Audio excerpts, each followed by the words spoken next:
Saya akan memulai memperkenalkan diri saya. Nama sebelum saat ini, nama saya dulu itu seorang hajah, Masnita Dinata. Garis keturunan saya dari suku Sunda yang cukup fanatik di dalam keluarga, apalagi saya memegang satu syiar untuk menyampaikan agama saya pada saat itu, tapi saya dengan leluasa saya menyampaikan bahwa inilah agama yang benar pada saat itu. Saya menjunjung tinggi agama leluhur saya dan saya bekerja keras untuk mereka. Allah yang saya agungkan pada saat itu. Sampai pada saatnya suatu hari saya background Muslim, background keluarga Muslim juga. Saya punya suami sebelum meninggal juga Muslim. Setelah beliau wafat, saya hidup sendiri beserta 4 anak. 4 anak yang kecil-kecil pada saat itu, dan saya hanya memikirkan bagaimana membesarkan anak-anak saya, bagaimana saya bisa menyelesaikan bisnis saya yang cukup besar, peninggalan dari almarhum, yang saya harus mengelola dengan sedemikian rupa dan harus menjadi besar karena saya seorang pimpinan di salah satu yayasan yang saya miliki, yaitu Yayasan Al-Fat, dalam arti kemenangan. Al-Fat itu kemenangan. Dan saya berjuang bagaimana saya bisa bersyiar dan dengan menggebu-gebu bahwa saya seorang wanita yang hebat, seorang single parent yang hebat, seorang wanita yang kuat, bisa syiar dengan dana yang sedemikian rupa. Saudara yang terkasih, kesombongan manusia, segala sesuatu yang saya miliki, itu hasil dari keringat, hasil dari bisnis, dan terkadang kami hanya bersyukur kepada Allah Subhanahu wa Ta'ala, terima kasih, dan kami bersedekah banyak. Sampai akhirnya saya punya keinginan untuk membangun satu Islamic Center. Berawal dari itu, berawal dari apa? Dari hawa nafsu, bahwa uang adalah segalanya. Saya bisa mengatur siapapun dengan uang. Saya biasa memimpin, dan saya memanage semua. Dengan keberanian saya memutar otak bagaimana syiar agama saya bisa begitu besar di Indonesia ini. Sampai pada akhirnya saya memutuskan pada saat saya umroh, saya 2 kali naik haji Bapak Ibu yang terkasih, dan umroh itu seperti dari Jakarta ke luar kota antar Indonesia. Saking seringnya, sebulan bisa 1 kali, 2 kali, bisa 3 kali, tergantung kemauan saya. Karena mudah. Dan saya juga ada sedikit bisnis dengan mampir di Dubai. Saya kenal dengan beberapa investor di sana, dan di situ saya melihat ada satu peluang. Saya mencari investor untuk bisa saya bisa punya keinginan membangun Islamic Center itu untuk join. Sampai pada akhirnya saya dikenalkan seseorang pengusaha dari Uni Emirat, dari katakanlah Middle East ya. Saya join, saya bicarakan siapa saya di Indonesia, bagaimana sepak terjang bisnis saya, dan apa keinginan saya. Mereka begitu antusias. Oke, kalau untuk syiar kami akan membantu, bla bla bla bla dan sebagainya. Namanya orang mencari investor seperti orang sedang dagang. Nggak mungkin cari dana tanpa modal meja. Iya nggak Bapak Ibu yang terkasih? Dia itu meminta, Bu, tolong buatkan master plan yang komplit supaya dana cepat turun. Oke, baik, seperti apa? Saya kan tidak memahami untuk pembangunan itu seperti apa dan bagaimana. Saya bicara dengan rekan-rekan saya di Indonesia, ada enggak arsitek atau siapapun yang bisa membantu saya mewujudkan Islamic Center. Pada tertarik, semua tertarik, termasuk orang-orang yang tadinya memang dia bukan Muslim, katakanlah non-Muslim. Pada saat itu saya haji. Non-Muslim ini jadi satu target bagi saya.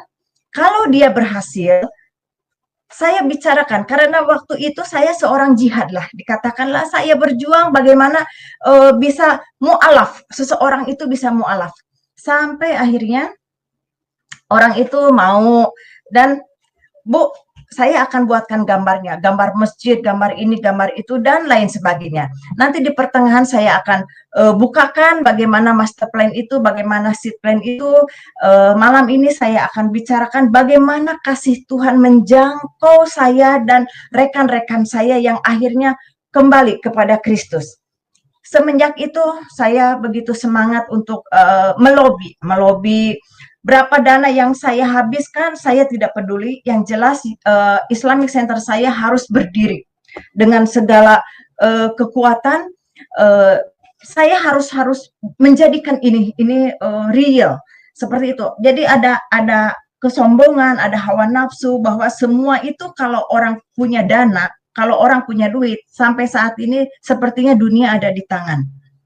Sampai pada akhirnya semua sudah beres, saya sudah membayar banyak hal di sini, bahkan sampai miliaran pada saat itu. Saya mulai proyek itu tahun 2002.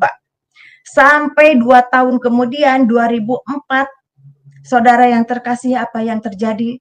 Rencana kami, rencana saya bukan rencana Tuhan. Rancangan yang saya rancang begitu indah, ternyata bukan rancangannya Tuhan. Sampai akhirnya pemutusan hubungan sepihak dari Middle East itu kepada saya. Saudara, apa yang terjadi? Saya tidak merancang untuk bangkrut. Saya merancang untuk hal-hal yang baik, yang indah, dan spektakuler menurut saya. Tapi ternyata di balik ini semua ada rencana Tuhan yang luar biasa. Ada rencana Tuhan Yesus yang begitu menyayangi saya. Bagaimana kehidupan saya sebelum mengenal Kristus, saya begitu punya kasih, saya banyak bersedekah, tapi hal-hal kemanusiaan saya, kedagingan saya itu begitu besar. Bagaimana Tuhan Yesus begitu sayang kepada saya, sampai semua dihancurkan. Pada saat itu yang ada di pikiran saya, seperti kiamat Bapak Ibu yang terkasih, saya seperti jatuh dari langit yang ketujuh. Saya tidak tahu karena rencana dan rancangan saya itu begitu bagus, begitu sempurna. Tapi ternyata ini yang saya alami. Saudara tahu kepada siapa saya marah? Yang pertama, bukan kepada Middle East itu, bukan kepada orang-orang yang membantu saya, tapi saya marah kepada Tuhan saya, kepada Allah Subhanahu wa Ta'ala. Saya begitu marah sekali. Padahal di Alkitab sebelumnya dikatakan orang yang berjihad itu akan Tuhan lindungi, bahkan akan berlimpah-limpah. Tapi kenyataannya bukan berlimpah-limpah, yang ada saya habis, saudara. Habis total. Saya pinjam uang teman juga, saya jual rumah, jual apa yang saya punya. Saudara yang terkasih, yang saya miliki terakhir hanya 4 anak. Saya tidak punya apa-apa lagi. Dari serba ada menjadi serba tidak ada. Sampai saya terakhir baju-baju saya, baju muslim saya, kerudung saya, semua itu yang mahal-mahal saya lelang habis hanya untuk makan. Semua yang ada saya jual hanya untuk menutup utang. Miliaran, saudara. Bukan omong kosong. Malam ini saya bicara tentang bagaimana Tuhan menyempurnakan hidup saya. Bagaimana Tuhan memulihkan hidup saya. Saya tidak orang kaya juga hari ini. Tapi bagaimana Tuhan Yesus menyertai hidup saya dan menyelamatkan jiwa saya dan anak-anak saya. Saudara yang terkasih, singkat kata, setelah hancur saya hanya bisa menangis, bisa menyalahkan Allah saya, bisa marah kepada seseorang yang pada saat itu saya sanjung. Kenapa bisa ini terjadi? Di mana kuasamu? Di mana suaramu? Tidak ada. Sampai dalam kesendirian saya, saudara, jangan dikira orang kalau jatuh semua rekan-rekan saya itu masih dekat. Tidak. Pada saat orang bangkrut, pada saat tidak punya apa-apa, satu persatu tanpa dikomando, teman-teman saya, relasi-relasi saya itu pada pergi. Satu persatu, tinggal saya dan anak-anak. Hanya satu yang bisa saya salahkan, yaitu Tuhan saya yang pada saat itu. Saya berjuang untuk Dia. Saya melakukan ini untuk Dia, bukan untuk saya.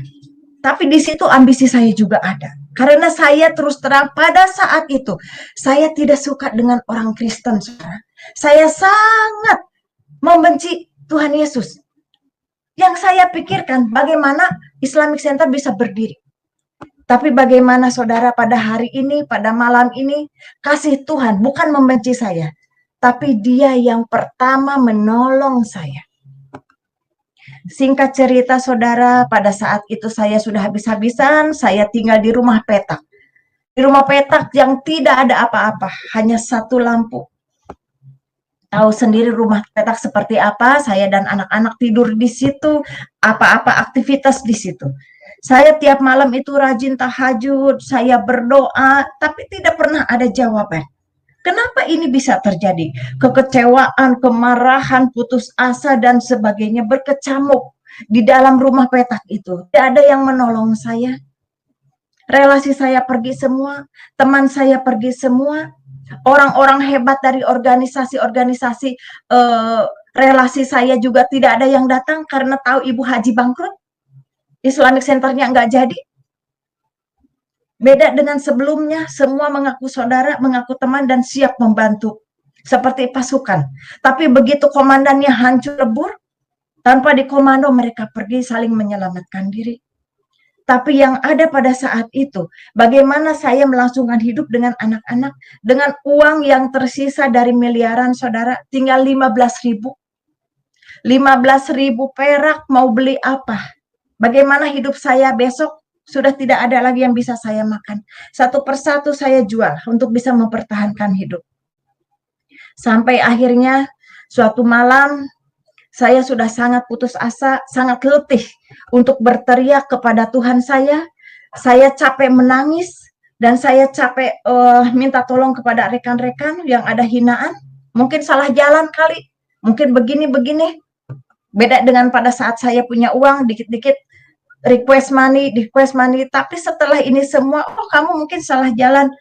Saling menyalahkan. Saya bilang sudah cukup. Tidak ada yang salah, ini kesalahan saya. Sampai uang habis pun segala sesuatu pun salah. Karena saya tidak tahu untuk apa saya bekerja. Untuk apa saya membuat Islamic Center. Yang pada akhirnya seperti ini.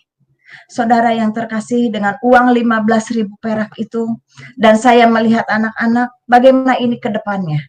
Suami sudah meninggal, kalau seandainya saya tidak ada, bagaimana nyawa anak-anak saya? Siapa yang akan membesarkan mereka? Sebagai seorang ibu, saya bertanggung jawab penuh.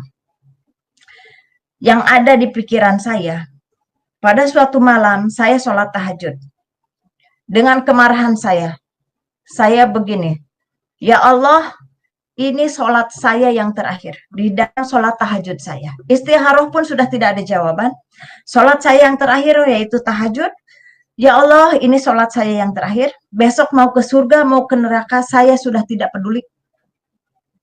Yang ada saya ingin mati beserta anak-anak saya. Saya tidak mungkin mati sendiri. Saya punya tanggung jawab untuk anak-anak saya. Saya udah nggak peduli mau ke neraka, mau surga, udah nggak peduli mau kemana kayak urusannya. Saya lipat itu mukena, saya lipat itu sajadah. Saudara yang terkasih, saya orangnya yang komitmen. Kalau saya sudah berbicara ya atau tidak, inilah saya. Saya lipat semuanya, saya singkirkan, cukup sampai di sini. Ibadah saya, menyembah saya. Tidak ada hal lain lagi.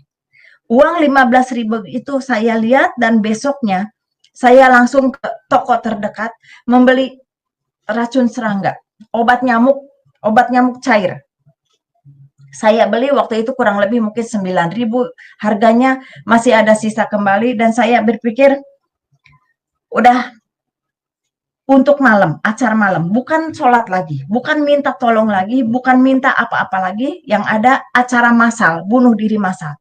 Itu yang ada di pikiran saya. Sampai akhirnya saya tidak ada rasa deg-degan.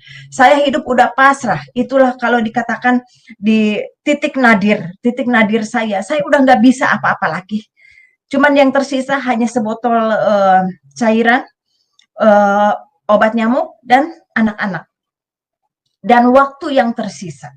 Dan saya tidak mau minta tolong kepada Allah saya, kepada siapapun lagi. Saya stop semuanya. Sampai malam itu terjadi, saya kepada anak-anak, yuk kita pada bobok. Cepetan deh kita bobok siang. Kenapa Bu harus bobok siang? Gak apa-apa, pokoknya kita harus tidur siang. nggak usah malam-malam lagi, nggak usah bermain. Anak saya waktu itu kecil-kecil sekali. Saudara yang terkasih, ini kejadian lampau sekitar 15 tahun yang lalu, 16 tahun yang lalu, ini kejadian. Anak saya juga kecil-kecil. Sampai akhirnya anak tertidur, saya menunggu waktu. Saya rumah petak juga di kampung, mojok supaya tidak dilihat orang. Kalau orang bangkrut, siapapun nggak ada yang mau dekat. Saya mojok, benar-benar nggak ada yang tahu. Tetangga juga nggak ada yang tahu, hanya kenalan RT setempat, ya tetangga kanan kiri juga yang namanya rumah petak, tukang-tukang dagang, ya pikulan-pikulan begitu, itu membuat saya hancur, hati saya hancur. Biasa hidup berkelimpahan, sekarang harus bertetangga dengan mereka, membuat saya merinding. Itulah saat titik nadir di hidup saya. Sampai malam itu tiba. Biasa saya sholat tahajud pukul 3 sebelum azan subuh, saya udah dungdeng sholat. Sampai akhirnya pada saat malam itu, jam 2 malam, saya mulai aksi. Saya ambil gelas plastik yang ada, itu juga gelas dikasih tetangga, karena saya betul-betul nggak punya apa-apa, saya pergi dengan begitu saja. Dengan gelas plastik, dengan cairan, saya hanya berpikir, satu persatu akan saya selesaikan anak-anak saya, dan yang terakhir saya. Saya tidak pernah berpikir kalau ia kebagian racun serangganya. Kalau nggak kebagian, apa nggak jadi urusan. Saya tidak pernah berpikir. Bahkan tidak pernah takut mau ke neraka pun. Yang jelas saya dan anak-anak pada malam itu harus mati. Kalau nggak mati, hayo, apapun yang terjadi. Saking sudah frustasi hidup saya. Sudah tidak ada apa-apa lagi. Sampai akhirnya saudara, namanya seorang ibu, mau membunuh anak saja, rasa deg-degan ada ya. Rasa ketir ada, sedih menjerit ada, tapi tidak ada yang menolong saya. Satu-satunya jalan pada saat saya mati, anak juga harus mati. Itu seorang ibu berjuang. Lampu yang hanya satu saya matikan, saya juga nggak tega kalau lihat kelejet-kelejet anak, kalau saya udah kasih minum. Tapi itu yang terjadi di hidup saya sekian tahun yang lalu. Saya matikan itu lampu. Saya tidak berdoa apa-apa karena saya juga komitmen, saya tidak mau doa apapun. Bahkan saya sudah keluar dari yang lama juga. Tapi saya tidak mau yang lain, saya mau mati, itu saja. Saudara yang terkasih, bagaimana detik-detik saya sedang mempersiapkan gelas itu, bagaimana saya mempersiapkan racun serangga, sementara anak berjejer tidur di ubin, tidur di karpet, ya bekas-bekas karpet tipis seperti itu. Dengan terguncang, dengan sedih, dengan keadaan sadar dan tidak sadar, saya mau melakukan ini, saudara, dalam kondisi gelap gulita, hanya bau aroma dari obat nyamuk itu, saya sudah mulai mengucurkan itu. Saudara, itulah titik di mana seseorang menyelamatkan saya. Pada saat saya mengeluarkan air dari obat nyamuk itu, dalam kondisi gelap gulita, dalam kondisi saya tidak tidur, seseorang hadir di hadapan saya. Karena pada saat itu saya hanya memejamkan mata dan mengucurkan obat nyamuk itu ke gelas. Bagaimana seseorang ada di hadapan saya, berbaju putih, berkerudung putih, bersinar, hanya mengatakan, datanglah ke rumahku, maka aku akan menolongmu. Saudara, saat itu saya terhenti dan saya hanya mengatakan, siapa kamu? Dia hanya 2 kali berbicara. Datanglah ke rumahku, maka aku akan menolongmu. Hei, kenapa Tuhannya orang Kristen yang datang? Tuhan saya mana? Allah mana? Yang satunya mana? Yang biasa saya agungkan. Kenapa kamu yang datang? Kenapa Tuhannya orang Kristen yang datang? Hanya cahaya yang bersinar. Dan saya tipikal pimpinan yang keras, bukan mimpi. Mimpi saya tidak percaya. Tapi ini kenyataan. Ini gelas masih ada, ini botol masih ada. Saya mengatakan itu, kenapa saya tahu ini Tuhannya orang Kristen? Karena ada beberapa karyawan saya yang orang Kristen akhirnya mualaf. Dan setiap saya datang ke rumahnya, ini siapa? Yesus ini siapa? Saya nggak suka sama dia. Tapi pada saat titik nadir itu, pada saat hidup dan mati itu, Justru dialah yang menolong saya satu-satunya. Saya mengatakan, kalau memang kamu mau menolong saya, tolong pelihara saya dan anak-anak. Tapi saya mau cari tahu dulu ajaranmu seperti apa. Saya tipikal orang yang seperti itu. Bukan langsung percaya, saudara. Bukan langsung, oh iya, saya akan ikut. Tidak, saudara. Saya seperti sedang negosiasi. Karena memang orang bisnis begitu. Nggak langsung percaya, segala sesuatu harus dipikirkan juga. Termasuk mau bunuh diri juga, saya harus negosiasi. Dan saya harus mengklaim saya sudah tidak mau ibadah lagi yang dulu. Itu harus saya ambil keputusan. Nah, pada malam itu saya mengatakan, tolong pelihara saya dan anak-anak. Maka saya akan cari tahu dulu, ajaranmu seperti apa. Saudara, itu saya simpan, saya menangis, saya menjerit pada saat itu tengah malam. Dalam kondisi gelap gulita, ayat kursi saya baca, mungkin ini setan, mungkin saya sedang stres, mungkin saya sedang depresi, namanya orang bangkrut, namanya orang mau bunuh diri. Ayat 5, ayat 7, sapu jagat, semua itu, tengking-tengking, iya. Soalnya saya juga, maaf saudara, saya dari Banten. Yang begitu-gitu pengusir setan, kita biasa ngilmu. Dulu juga saya ngilmu, makanya kadang orang sedikit segan karena saya banyak isinya. Dulu seperti itu, karena memang saya kuat untuk hal-hal seperti itu, kuat puasanya, kuat sholatnya, kuat zikirnya. Itu pada masa itu. Malam itu, hal yang menjadikan saya merubah dalam segalanya. Saya memutuskan, saya menyimpan gelas dan botol itu. Saya menangis, habis saya doa-doa di dalam ayat kursi, ayat 5, ayat 7, doa sapu jagat, doa apapun. Saya baca, saya hanya bisa menangis. Ternyata saudara, orang itu tidak ada. Saya buka mata tidak ada. Tapi yang ada hanya satu yang dia tinggalkan di hati saya. Saudara tahu apa yang dia tinggalkan? Bukan segudang emas, bukan uang bertumpuk, tidak. Hanya satu harapan. Harapan yang saya juga tidak tahu apa itu. Yang ada, saya akan hidup kembali. Tapi hidup seperti apa saudara? Uang 15.000, tinggal 6.000, bagaimana saya mau hidup? Tapi saya punya harapan bahwa saya akan bangkit lagi. Tapi bangkit seperti apa saya juga tidak tahu. Mungkin jadi pengusaha lagi, duit dari mana? Bisnis dengan siapa? Itu tidak mungkin. Tapi saya seperti ada sesuatu harapan, saya punya kehidupan yang berbeda. Saya hanya bisa menangis, termenung dengan menatap cairan obat nyamuk dan gelas yang ada dengan aroma yang sangat menyengat. Tapi ada harapan di hati saya, besok akan lebih baik. Tapi saya juga tidak tahu harapan seperti apa. Tapi yang saya ingat, saya seperti negosiasi dengan seseorang, tolong pelihara saya dan anak-anak. Tapi saya punya komitmen, saya harus mencari ajarannya dia seperti apa. Orang saya benci kok. Saya tidak suka dengan orang Kristen, saya fair-fairan malam ini. Saya tidak suka dengan Yesus, siapa dia? Sama seperti yang lain, ajaran-ajaran yang lain yang pernah saya alami, yang pernah saya terima, apalagi saya seorang hajah, tahu jelas, oh ini mah bukan Yesus, ini mah Yudas Iskariot, seperti ini, sama ceritanya seperti itu. Tapi saya komitmen, saya akan mencari ajaran seperti apa.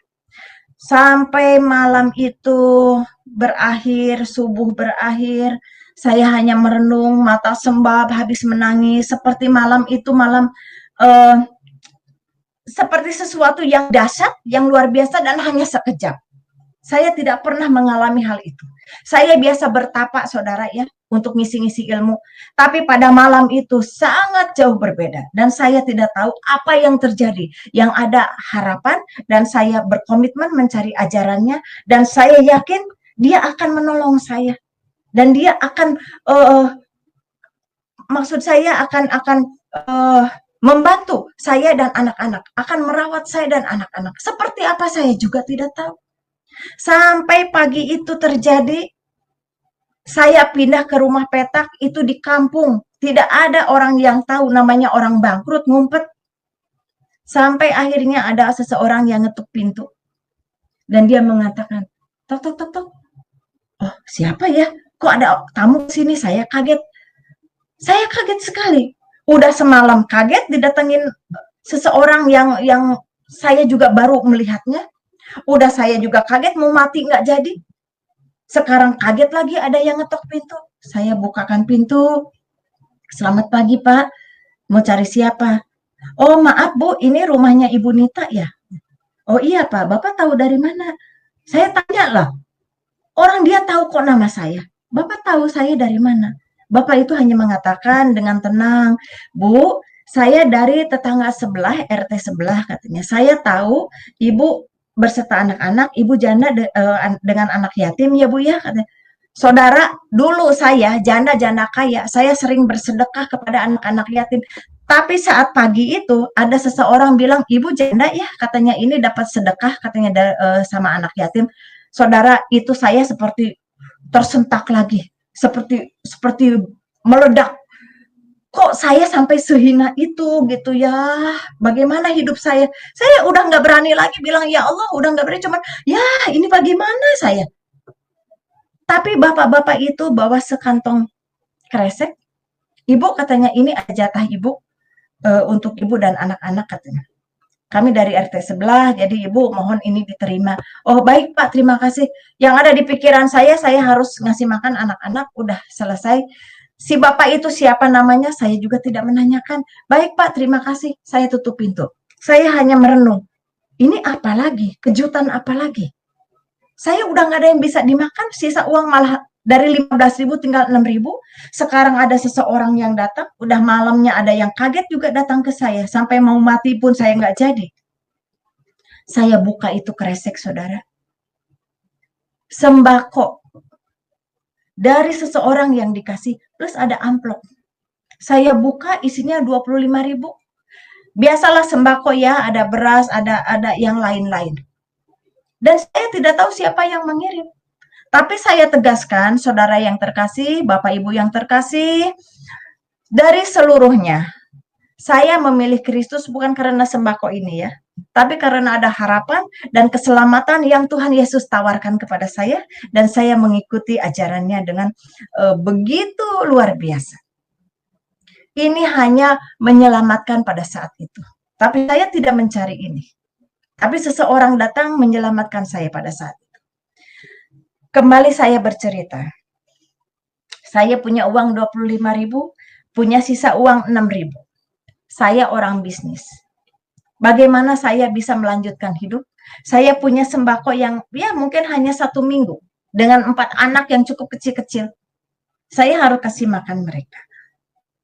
Saya berpikir dengan uang yang ada, saya harus berputar otak. Bagaimana saya melangsungkan hidup saya. Nggak mungkin dong seseorang menunggu lagi, oh saya nunggu orang bersedekah lagi, nggak mungkin. Saya harus berjuang. Sampai saya berpikir, saya tahu memasak, saya tahu bikin sesuatu, dan yang murah, yang ada di pikiran saya, bagaimana saya menjual susu kacang kedelai. Karena dulu saya pernah ekspor kacang kedelai, saudara. Ke Kopti juga saya isi kacang kedelai, ekspor juga iya. Saya pernah ngajarin orang, ayo bikin susu kacang. Tapi saat itu yang ada di pikiran saya harus bikin susu kacang untuk menyelamatkan saya. Modal segitu, saya ke tetangga, pinjem blender, saya ke pasar, jalan kaki, pakai sendal jepit. Dulu turun naik mobil, ada bodyguard segala, tas ada yang nenteng, namanya Ibu Haji orang kaya. Sekarang ke pasar jalan kaki, pakai sendal jepit, gembel. Jangan tanya kerudungan. Jangan tanya yang lain. Apa ada saudara saya, rekan-rekan saya yang nanya, kamu udah makan belum? Yang ada, kenapa Haji jadi begini? Mungkin stres, mungkin depresi. Tapi saya nggak peduli. Saya ke pasar, orang melihat dengan mata sebelah, orang buang muka, kadang orang saya punya uang di orang juga mau ditagih, orang tutup pintu, kebalik ya. Saya mau cari uang saya aja, orang tutup pintu. Dulu orang ngantri cari uang ke saya. Tapi saat itu tidak ada satupun yang datang. Saudara yang terkasih, waktu itu saya beli kacang kedelai itu seperempat 1.000 perak. Karena saya kan harus beli yang lain. Kacang kedelai 1.000 perak, plastiknya, karetnya saya minta tuh saya potong-potong. Saya ngaduk-ngaduk, saya pinjem blender ke tetangga, saya mencoba dengan hancur hati saya, saudara. Maju mundur, ini pengusaha, ini bisniswoman sekarang harus nenteng plastik, jualan susu kacang. Saya bikin itu antara maju mundur, kalau saya maju, bagaimanapun saya punya gengsi, saya manusia. Kalau mundur, anak-anak siapa yang mau kasih makan? Bagaimana saya punya hidup? Karena saya punya harapan, saya harus hidup lagi. Tapi apakah saya mau jadi penjual susu kacang? Tapi enggak apa-apa, saya harus melanjutkan hidup. Dan saya punya komitmen, saudara. Komitmen kepada seseorang yang datang di malam itu, seseorang yang bercahaya bahwa saya akan mencari ajarannya seperti apa. Jadi, sambil saya jualan susu kacang, saya menanyakan kalau ketemu konsumen, Pak, Bapak ke gereja atau ke masjid? Oh, saya ke masjid, Bu. Kenapa? Ibu mau pengajian nanti sama istri saya. Oh, bukan, Pak. Saya menanyakan aja dalam hati. Gue juga suka ke masjid dulu. Gue juga di kerudung. Enggak, Pak. Lain kali aja pengajiannya. Bapak mau beli susu enggak? Oh, beli satu. Oke, enggak apa-apa. Harganya 1.000 perak, lumayan. Jalan lagi, ketemu ibu-ibu. Bu, ibu ke gereja atau ke masjid? Oh, saya ke gereja, Mbak. Emang kenapa? Saya mau nanya, boleh? Memangnya Tuhan Yesus ada? Oh, ada. Dia Tuhan saya. Begini, gini, gini. Ah, kenapa, Bu? Enggak, saya mau jualan susu kacang. Kan enggak semudah itu, saya percaya. Saya mau jualan susu kacang. Mau beli? Oh, beli. Terus saya tanya lagi setiap hari. Saya tanya sampai saya juga ketemu orang yang, oh dia tuh Tuhan Yesus baik, Tuhan itu penolong, begini-begini. Saya cuma diam aja. Boleh saya nanya? Mau nanya apa? Bisa tidak Tuhan Yesus itu datang? Oh iya, dia sering menampakkan. Saya jadi bingung lagi, sering menampakkan. Sementara di ajaran saya yang lama itu dia kan udah terangkat hidup-hidup, sementara yang disalibkan itu kan Yudas Iskariot. Ini otak masih otak yang lama, belum di-upgrade. Sampai akhirnya saya ketemu sebuah rumah yang cukup besar di Hook. Saya ketemu orang itu karena saya sedang jualan ke tetangganya. Ibu jualan apa? Oh, saya jualan susu kacang.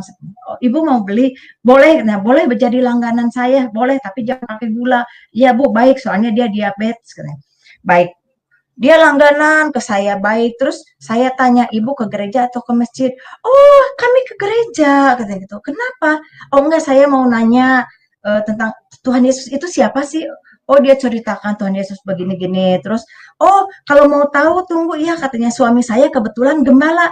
Ini Ibu Haji nggak ngerti gembala itu gembala apa. Saya pikir gembala itu gembala yang di sawah, naik kerbon, seruling. Apa ini gembala atau bagaimana? Saya bilang, oh saya nggak ngerti Bu, gembala-gembalaan itu apa. Oh, gembala itu jadi pimpinan di satu gereja, katanya gitu. Oh, Ibu mau dikenalin sekarang? Oh, kenalan aja ya Bu ya, tapi saya nggak mau cerita apa-apa. Oh iya iya, katanya. Kenalan lah sama suaminya yang gembala itu. Nah, udah. Sampai akhirnya saudara itu saya jualan susu kacang dari seperempat cuman berapa bungkus. Itu bagaimana penyertaan Tuhan kepada saya ya. Meningkat, meningkat, meningkat. Jadi tiap hari saya itu paling sedikit 2 kilo saya bikin susu kacang. Termasuk ada pelanggan-pelanggan lain yang punya dagangan. Ada baju, Bu bisa nggak bawain dagangan saya? Oh iya bisa. Tenteng sana, tenteng sini, bikin ini, bikin itu. Saya tenteng kemana-mana jualan. Puji Tuhan, semakin meningkat, saya bisa pindah dari rumah petak itu ke rumah petak yang lain yang lumayan ada kamar satu. Dari yang satu kotak bisa pindah. Saya bayar di situ, saya mulai bebenah dengan anak-anak, tapi saya tetap mencari. Saya mencari ajarannya seperti apa, sampai akhirnya saya ketemu lagi orang yang kaya itu, karena jadi langganan, terus dagangannya terus belanja terus ke saya banyak sekali, sampai di total-total kurang lebih 7 juta ada, 7 juta pada saat itu tuh sangat besar sekali ya. Saking apa saudara? Saking saya terlena karena kalau saya jualan, terus bapaknya tuh ada yang gembala itu yang saya tahu akhirnya beliau seorang pendeta, beliau pimpinan di gereja, dia selalu menceritakan Tuhan Yesus itu baik, Tuhan Yesus itu begini, begini, semua akurat dengan Alkitab. Sampai akhirnya saya terlena hanya setoran sedikit-sedikit dari istrinya tuh. Sampai suatu hari yang punya dagangan nanya, datang ke rumah.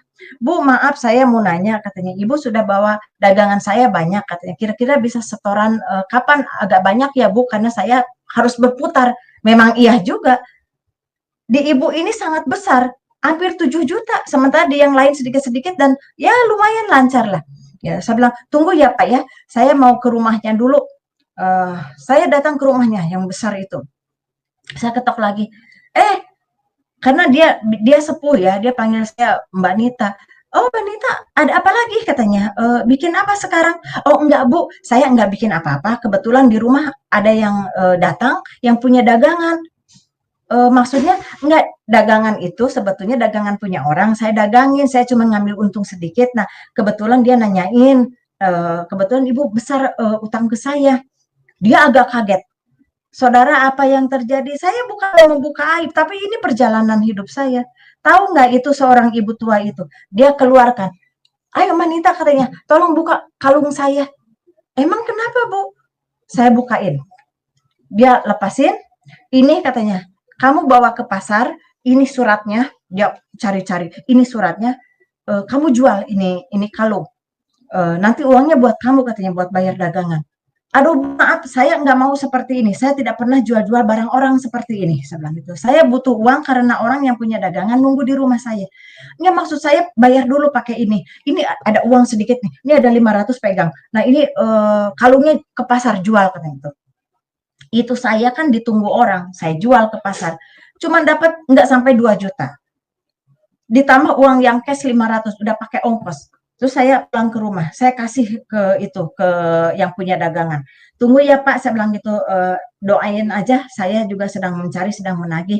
Nah terus besok paginya saya pikir dia mau kasih lagi. Saya datang, kata ketemu lagi tuh si ibu. Manita, mulai sekarang kamu nggak boleh lewat depan. Jadi jualannya lewat belakang aja. Oh baik Bu, emang apa?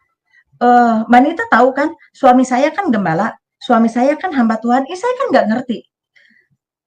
Pendeta itu nggak boleh denger yang begini-gini. Saya cuma mikir, ini sakti juga ya, mungkin hamba Tuhan tuh begini ya, mungkin pendeta tuh begini ya, harus harus apa, harus bagus, nggak boleh ngutang, nggak boleh denger-denger yang begini, karena yang dibicarakan selalu Tuhan Yesus dan Alkitab. Saya hanya berpikir, oh mungkin harus begini ya kalau di Kristen. Oh iya Bu, nggak apa-apa. Nanti saya lewat belakang aja. Saya bilang nggak ke depan lagi. Mungkin belajar sama bapaknya nanti aja deh. Yang penting urusan kita beres. Iya, sekarang mulai ke belakang aja. Iya, udah seperti itu.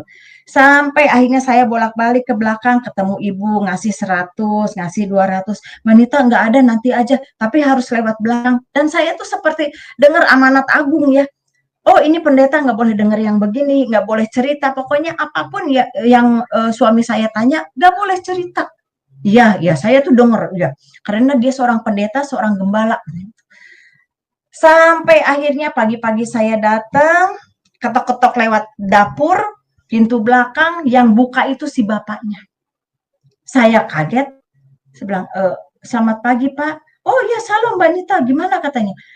Iya Pak, saya mau biasa nganterin susu, ibunya ada.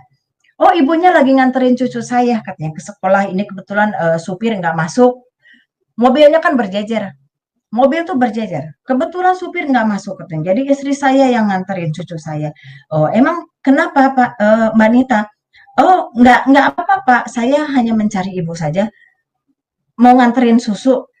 Tapi mungkin karena saya kan orang bingung karena ditagih utang juga gitu. Saya mencari ibunya juga mau nagih utang. Saya hanya mau mau berkelit bagaimana tahu saudara yang terkasih itu bapak itu seorang gembala, seorang pendeta langsung begini. Istri saya punya utang berapa? Saya cuma bingung. Eh, sakti juga ini pendeta ya. Kok saya belum cerita dia udah tahu bahwa istrinya punya utang. Enggak Pak, saya mau bicara, mau ketemu ibu. Saya ingin tahu istri saya punya utang berapa, ada catatannya. Eh, ada Pak, saya berikan itu catatan. Ini Pak utangnya sekian, apa aja yang diutangin? Catatan kan ada spray, ada baju, ada kaos, sebagainya ada. Yang udah dibayar berapa, yang belum dibayar berapa, yang masih nunggak, pokoknya macam-macam di situ ada. Saudara yang terkasih, itulah manusia. Saya pikir dia seorang yang sakti, dia bisa tahu. Saya pikir dia seorang yang bagaimana ya, yang hidupnya tuh betul-betul dengan Tuhan tuh seperti menjalin erat. Tapi begitu lihat catatan, mukanya itu sudah berubah. Nggak lama kemudian datanglah mobil istrinya tuh. Begitu masuk, lihat muka bapaknya itu udah berubah merah, istrinya datang, baru juga buka pintu, baru aja nurunin kakinya satu, bapaknya udah teriak, ngan kesini kau, begini, gede. Itu saudara yang saya bikin kaget. Semua yang dari Ragunan turun. Saya cuman shock. Loh, kok bisa seperti ini?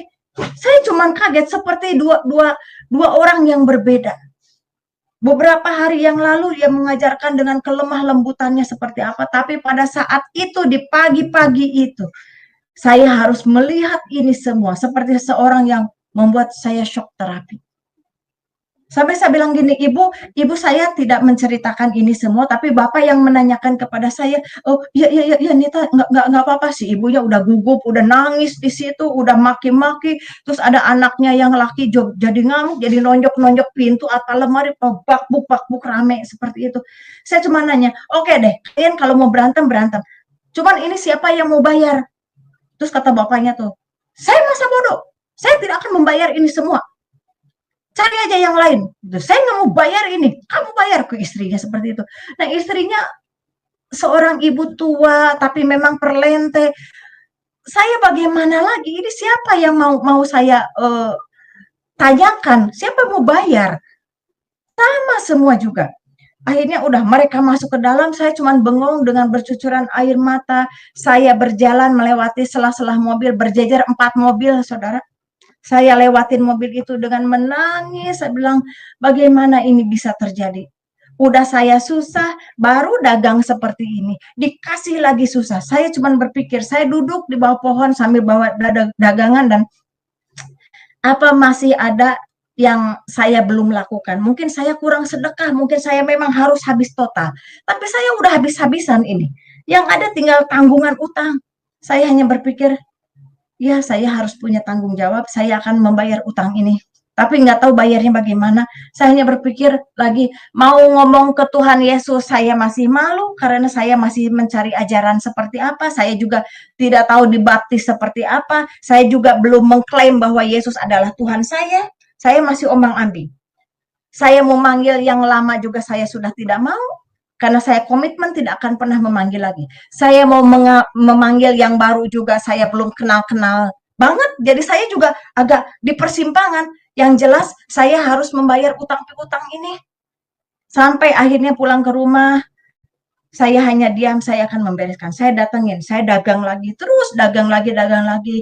Puji Tuhan, selalu Tuhan kasih tambahkan. Sampai akhirnya saya kenalan dengan seorang janda tua. Saya mau beli katanya susunya. Iya baik, kita doa dulu ya katanya. Doa dulu. Mbak dari mana? Oh saya orang Sunda. Saya sedang mencari seseorang. Siapa? Tuhan Yesus itu siapa? Oh dia senang. Itu ibu sepuh itu seorang janda dagang juga. Dia selalu borong. Dia bilang begini. Mulai sekarang dagang ke sini ya katanya. Saya mau beli katanya susunya. Iya baik. Ntar kalau pulang dia dagang lauk-lauk matang gitu. Ntar kalau udah nih bungkusin dia buat anak-anak katanya gitu. Puji Tuhan, saya udah kayak ibu lah, saya juga kan sendirian. Nah, sampai akhirnya dia bilang gini, sekarang dagangannya jangan kemana-mana, saya borong deh semua dagangannya. Jual apa? Jual keripik, jual susu kacang, saya borong. Dia kasih uang 100.000 ke saya. Nanti sore saya akan undang kamu ya, akan jemput ke persekutuan katanya gitu. Persekutuan tuh apa? Pokoknya ikut aja katanya. Pokoknya ikut. Ini ada persekutuan katanya. Di mana? Di Pulau Mas. Terus saya harus bagaimana? Pokoknya pakai baju yang rapi aja. Terus nanti saya akan jemput sama tim saya ke sana katanya. Oh iya, saya udah siap. Dagang kan udah laku. Udah diganti 100.000, mungkin udah kasih lebih juga. Nah, sampai akhirnya saya nunggu jam 2 sore dia jemput saya katanya. Ayo kita jalan katanya. Terus di mobil tuh nggak banyak cerita, cuman puji Tuhan ya, Tuhan Yesus baik tuh, kita berdoa dulu, kita mau berangkat. Terus ada ibu-ibu sama bapak itu bilang begini, karena kita ada beberapa orang di mobil itu.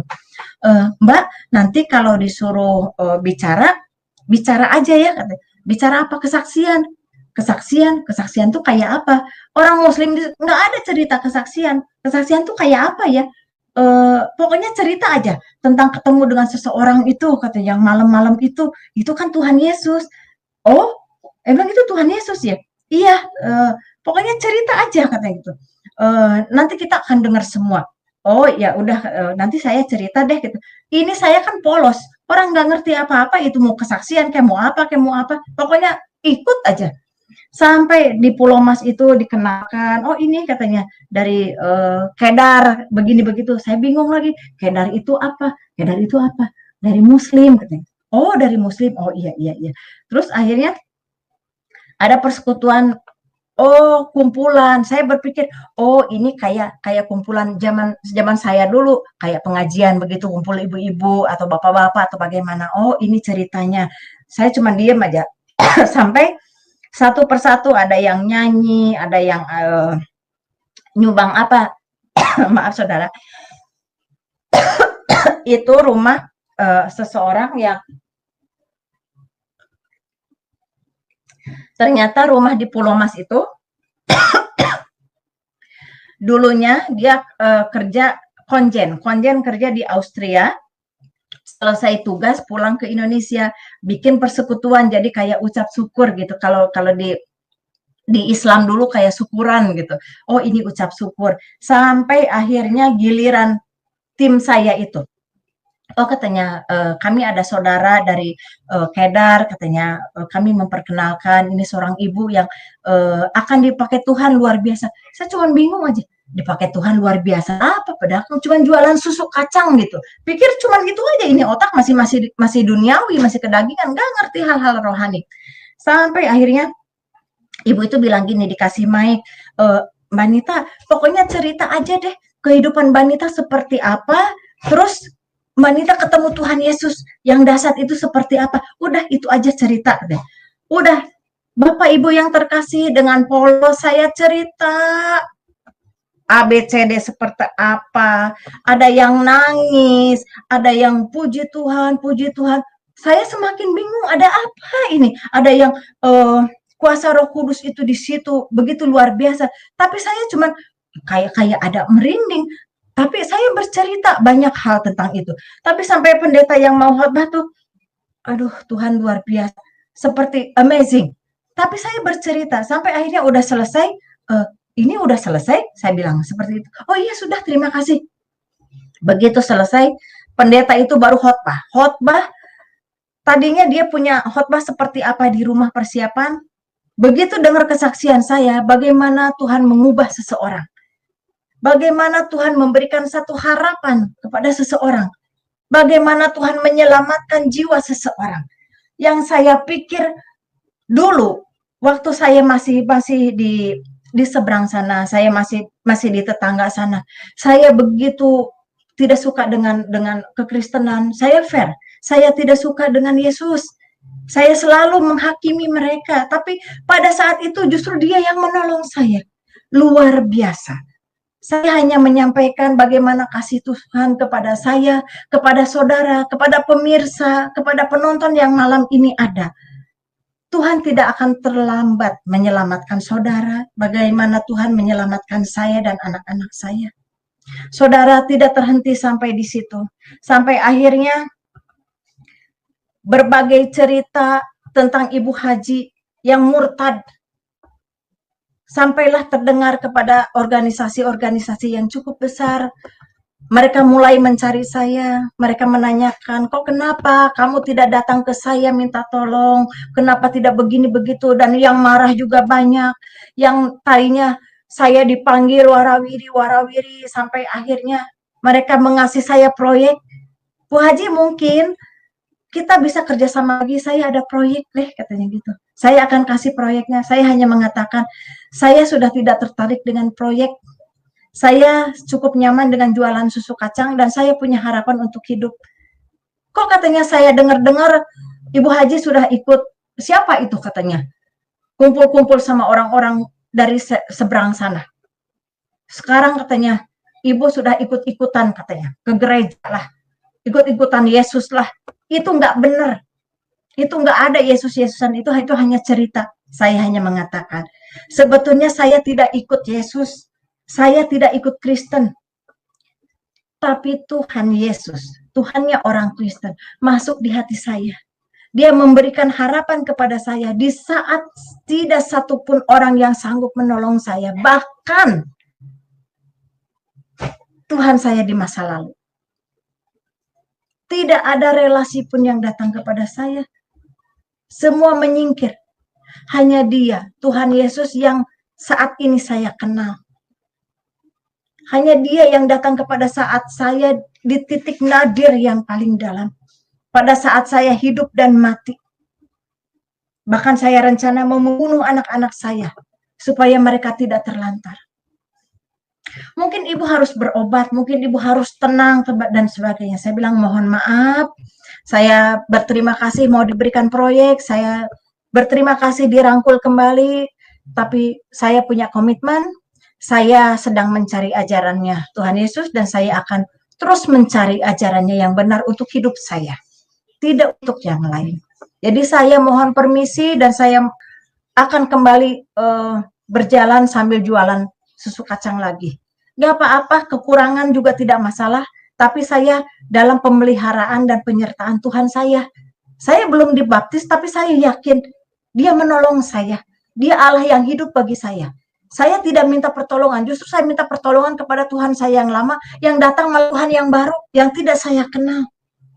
Bahkan umatnya juga saya mualafkan. Baik kalau begitu, sudah berarti proyek nggak jadi ya, nggak deal ya, nggak apa-apa ya. Oke, nggak masalah. Silakan ibu berjalan dengan kehidupan ibu yang baru, yang belum tentu akan menjadikan ibu kaya lagi. Saya bilang, saya hidup tidak mencari kekayaan, yang ada saya mencari ketenangan jiwa, itu saja.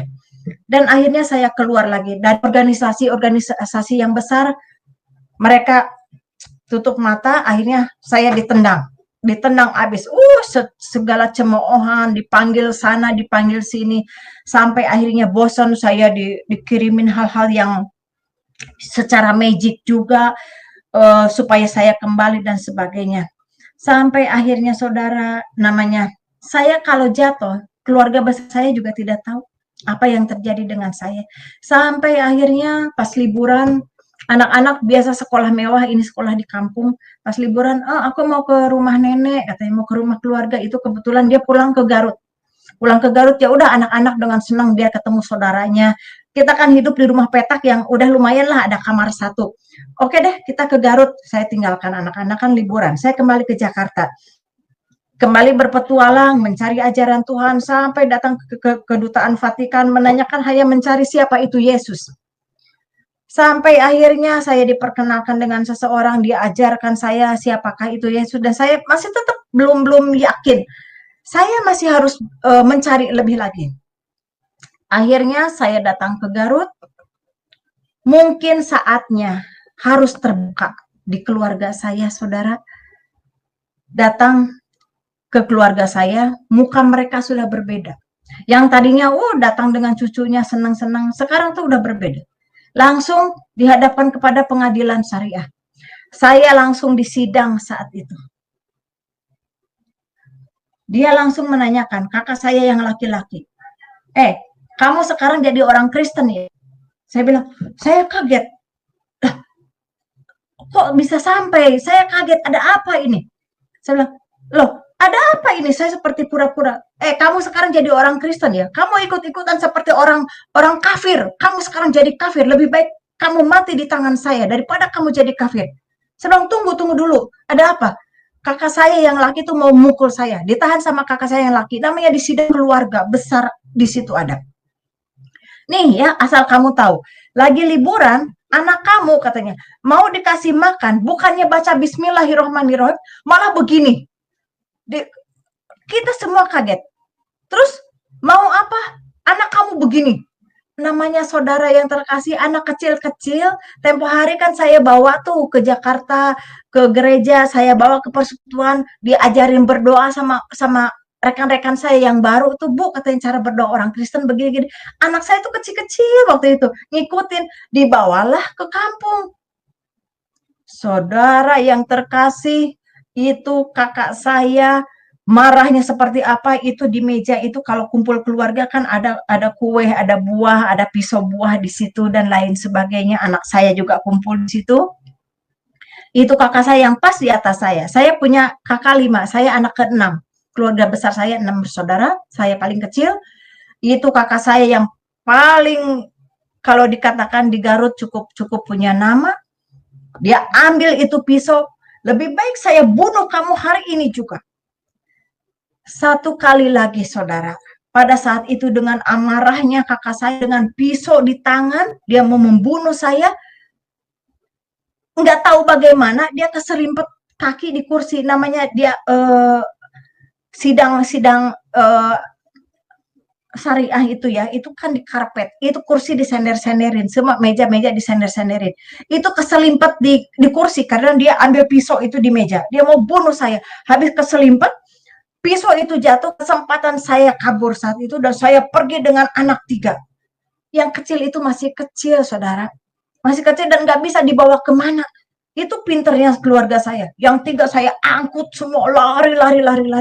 Sampai nyebrang jalan juga udah nggak tahu lagi. Dengan yang ada di badan. Dengan anak 3 saya kembali lagi ke Jakarta, ke terminal lah, ini dengan deg-degan, takut saudara saya bagaimana. Akhirnya yang saya tahu di dalam rumah tuh terjadi perkelahian, mungkin kakak saya bangun mau ambil pisau lagi, mungkin saudara saya yang lain menahan atau bagaimana ceritanya, yang jelas saya bisa kabur dengan anak 3. Yang satu tertinggal. Sampai akhirnya kembali melewati masuk tol, saya udah mulai tenang. Oh Tuhan Yesus, mungkin ini pertolonganmu juga ya. Aku bisa hidup, tapi kan mana anak saya yang satu? Saya cuma bawa 3 anak. Saya nangis, saudara. Di dalam bis itu saya nangis, saya diam, saya tutup, saya gendong anak 3 saudara, saya tumpuk di situ, kasih ongkos, saya bilang ke kondektur, Pak saya ada uang segini, saya mau ke Jakarta, maaf ya Pak, mungkin ada kekurangan. Akhirnya udah, saya sampai di Jakarta, saya kembali ke rumah petak itu, saya bisa menangis, ingat anak saya yang satu. Terus anak saya yang nanya, kok adik Widya mana? Anak saya yang pertama namanya Ratu Ratna Juwita, anak saya yang kedua laki-laki, Tubagus Rahmat Rifan Hidayatullah, anak ketiga saya Ratu Ratna Hairiza, anak keempat saya Ratu Lutfi Widya Hartanti, itu anak saya. Dan saya harus hidup dengan 3 anak saudara. Saya berjuang yang akhirnya setelah saya habis kesaksian di Pulau Mas itu di rumah seorang konjen yang baru datang dari Austria, ternyata salah satu tamu itu ada wartawan dari salah satu channel juga televisi. Dia kontak saya diundang lagi, saya syuting lagi di Solusi, sering undang saya narasumber. Dari situ satu persatu saya pikir habis jualan susu kedelai, Tuhan mau menjadikan saya pengusaha lagi. Tapi ternyata tidak. Saya diundang ke sana kemari, tiap hari saya rendam kacang semalaman, saudara. Besoknya itu nggak jadi saya giling kacang. Soalnya besok paginya tuh dijemput orang kemana? Untuk kesaksian bagaimana menciptakan Yesus. Terus saya mau bikin lagi, udah nggak bagus. Akhirnya saya buang. Tapi bagaimana cara Tuhan memberkati saya?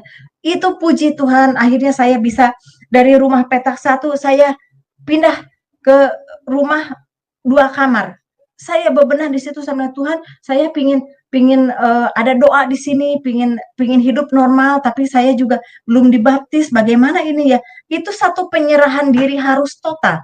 Kalau saya mencintai seseorang, kalau saya mencintai Yesus, dia sudah memelihara saya sudah komitmen.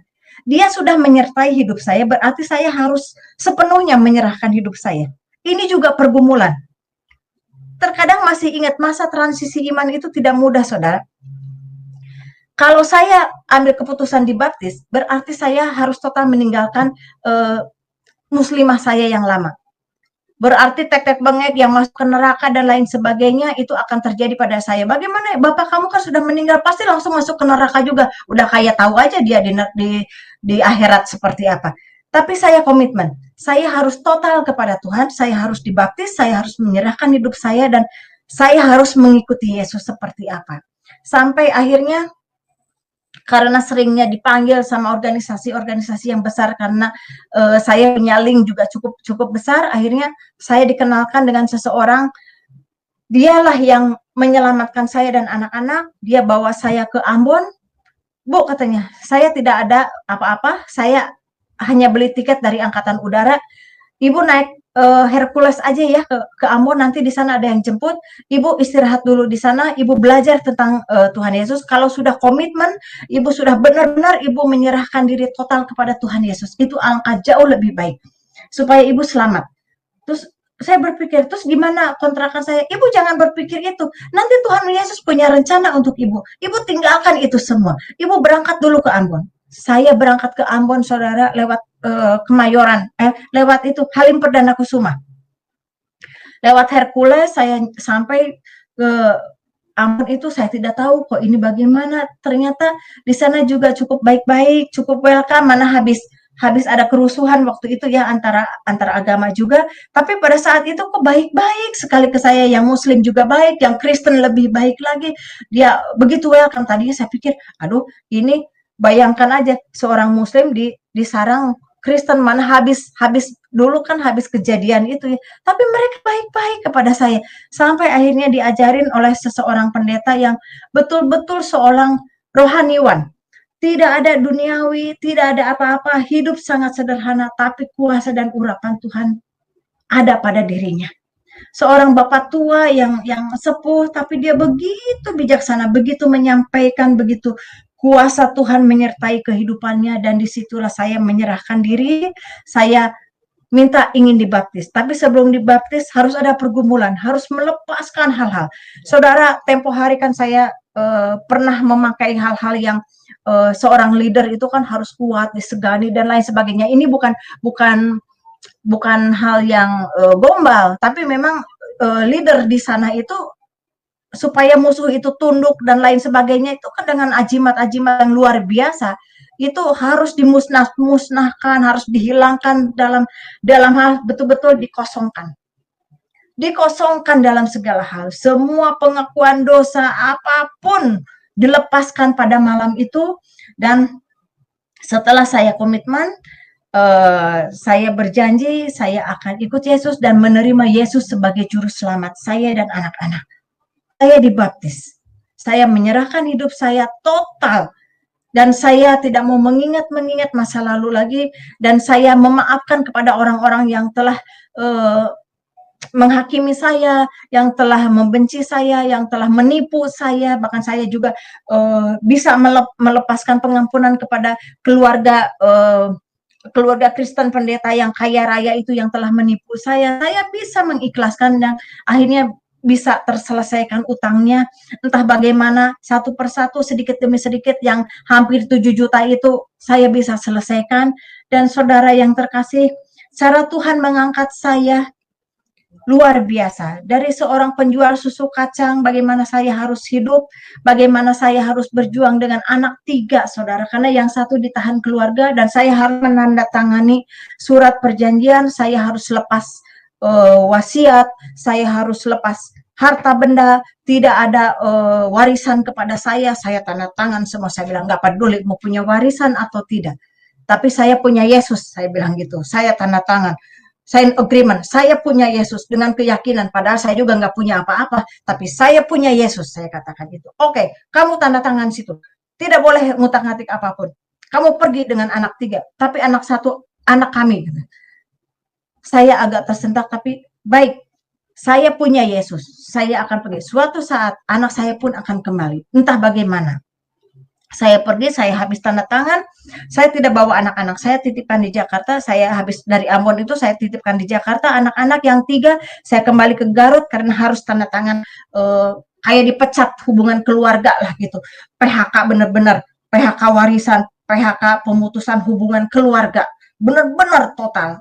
Saya cuma merenung bagaimana hidup saya, tapi saya punya Yesus, saya punya Yesus, saya punya Yesus. Namanya orang sudah dibaptis, cinta mula-mula semakin menggebu bahwa Tuhan Yesus ada hidup dengan saya. Dengan keyakinan yang luar biasa. Sampai di Jakarta, mulai dari situ saya bereskan, mulai orang tahu saya dulu namanya Ustazah, sekarang tinggal ngomong jadi penginjil. Waktu di Ambon itu kan saya digembleng juga sekolah Alkitab. Pokoknya tidak ada biaya apapun. Saya dididik secara agama di situ betul-betul secara Alkitab yang ini Alkitab, ini buku pedoman bagi saya. Pedoman hidup saya dan saudara tentunya. Dan saya sangat mengasihi. Pada malam hari ini luar biasa bagaimana Tuhan Yesus menjamah dan membawa saya dari kehidupan yang lama sampai kepada kehidupan baru. Penuh proses, saudara, bukan instan. Bukan tipu-tipu, bukan bohong-bohong. Nanti saya minta kepada admin, saya jeda sebentar dulu, mungkin admin bisa menolong saya untuk slide Islamic Center saya. Mungkin orang kan berpikir, oh saya bohong kali. Tidak, saudara. Saya berbicara bagaimana Tuhan menyertai saya, bagaimana Tuhan Yesus membawa saya dalam keselamatan. Mungkin sedikit bisa diperlihatkan kepada saudara terkasih, karena saya sangat mencintai. Baik, baik. Baik, kita akan tampilkan ya. Ini apa? Yayasan Al-Fatha yang dipimpin oleh Ibu Hajah Masnita Dinata ya. Jadi ini apa namanya? Bukti-bukti yang sangat valid, jadi bukan sekedar settingan atau rekayasa ya. Jadi Ibu Nita adalah seorang pemimpin yayasan pada waktu itu. Ya, ini PT yang pernah digeluti adalah PT Perkasa Jaya Sakti dan PT Satria Jaya Sakti ya, sama CV Sentosa Jaya Sakti, terus Padepokan Jaya Sakti ya. Jadi ada beberapa perusahaan yang memang digeluti oleh seorang Ibu Nita ya. Dan juga inilah dana daripada Islamic Center, master plan-nya yang pada waktu itu menjadi impian dan tujuan daripada Ibu Nita untuk menghadirkan Islamic Center adalah bukti bagaimana Ibu Nita ini adalah seseorang yang sangat taat di dalam keagamaan dan sangat mencintai keagamaan, sehingga pada waktu itu dengan tujuan di dalam hati dan pikirannya untuk menghadirkan Islamic Center agar agama Ibu Nita yang sebelumnya menjadi lebih besar, lebih maksimal, dan lebih berjaya sesuai dengan apa yang ada di dalam pikiran Ibu Nita pada waktu itu. Ya, ini denanya juga, ya kita bisa lihat di sini. Jadi semuanya jelas. Nah ini billing. Masjid, hospital. Ya, ini ya. Ini Ibu Nita apa aja nih, Bu? Ibu iya, bisa lihat di layar, Bu? Bisa, sebentar. Mungkin bisa dijelaskan. Saya ada di sini, ini tentang, sebentar. Oh, ini coba bisa. Tentang building ya, ada masjid di situ, ada masjid, ada hospital, ada office kompleks, ada hall, multifunction room, karena pada saat itu ada padepokan kayak apa ya, paguyuban seperti itu, padepokan. ada dormitory, ada semacam asrama pesantren, ada old folks home untuk orang tua, apa ya, old folks home itu untuk panti jompo lah seperti itu. Terus ada homestay juga, terus ada minimarket juga, terus ada house juga. House itu rumah itu di samping rumah saya ada rumah-rumah bagi orang-orang maaf yang tadinya Kristen jadi mualaf. Jadi saya siapkan rumah-rumah karena sebelum saya jadi pengikut Yesus itu dulu saya ada beberapa orang Kristen yang saya paksa untuk jadi mualaf dan saya berangkatkan umroh juga, ada yang saya nikahkan dengan orang muslim juga, tapi setelah itu saya menceritakan, puji Tuhan mereka kembali lagi bahkan dengan suami dan istri mereka, bahkan dengan anak-anak mereka. Jadi habis dari sana bring lagi ke sini dan saya minta maaf kepada mereka. Ini satu kesalahan yang sudah saya jalankan karena ketidaktahuan saya. Tapi setelah itu saya sangat mengasihi dan mari berjuang atas nama Kristus. Hanya itu. Kita jadi laskar Kristus. Ya. Jadi ada road drainage-nya, ada landscape-nya di situ semuanya. Bahkan budget ada situ. Ya. Oke, ini kalau ini apa ini Bu Nita? Denah untuk pembangunannya. Terus area-areanya ada. Di situ areanya. Untuk publik, semi publik. Kalau yang coklat itu untuk publik. Kalau yang biru, yang semi publik itu untuk masjid dan homestay. Sama untuk orang tua panti jompo. Terus untuk private itu home untuk orang yang mualaf pada saat itu. Iya. Ya. Jadi semuanya sudah dirancang dengan sangat baik ya pada waktu itu. Cuma Tuhan rancangan punya kehendak manusia lain bukan rancangan Ibu Tuhan. Seperti itu. Iya. Oke. Kalau yang ini apa nih Bu? Peletakan apa? Fondasi ya, foundation. Peletakan batu pertama waktu itu sebentar. Nah, project sheet-nya. Jadi zona konsepnya, terus sirkulasi konsep, landscape, karena master plan ini saya bawa ke Middle East ya, ke Uni Emirat Arab untuk promosi gitu. Karena ini seperti jualan. Untuk bentuk ini saja satu buku gini itu pada tahun 2002 itu harganya 32 juta ini. Dan saya membayar arsitek itu sekitar 2 miliar pada saat itu. Kan beda. Saya kontrak dengan dokter-dokter untuk Mars ya, manajemen anggaran rumah sakit itu untuk manajemen rumah sakit. Terus di sini nah itu contoh-contohnya kami mengadopsi masjid dari Middle East dan kami gabung-gabungkan menjadi sesuatu masjid yang luar biasa menurut manusia. Menurut saya pada saat itu. Iya. Betul. Ya, jadi unik ya Bu ya rancangan. Ya, luar biasa ya. Jadi untuk gambarnya saja 32 juta, arsiteknya aja 2 miliar saya bayar.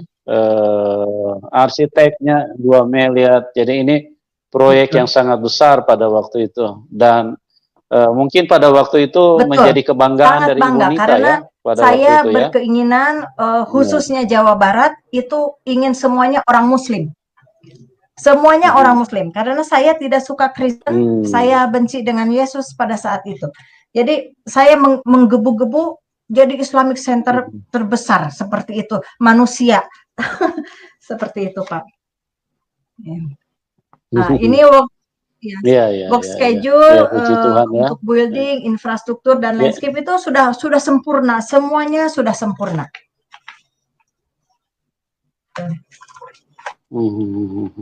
Iya, next. Oke, next. Iya, itu ambil gambar dari atas, itu nantinya akan seperti ini. Landscape-nya akan seperti ini. View dari atas ini ya Bu ya. Iya. Iya, oke, kita pindah ke next. Next Itu picture. budget, Pak. Ini apa nih, Bu? Budget itu dana Budget. yang saya sampai habis-habisan, Pak, Oh. untuk ini. Cukup besar, di situ ada angka tertulis dan ini resmi, ada sampai cash flow.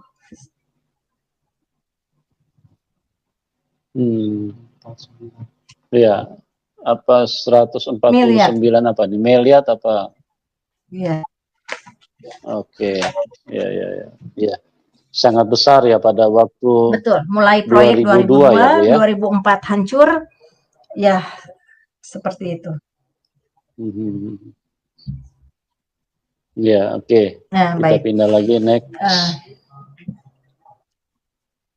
Ya, kami punya Ini tabloid apa nih, juga, Bu? Pak. Tabloid Muslim. Untuk siar. Ya. Jadi untuk siar, terus kadang ada hal-hal yang apa ya, seperti inilah apa ya, yang terbaik saat itu gitu. Seperti itu. Ya. Ya. Jadi programnya Betul, dituangkan ke dalam tabloid ya, Bu, ya? Ya, ini rencana pekerjaan, work schedule. Oke. Ya. Iya. Mungkin sudah selesai ya, Bu?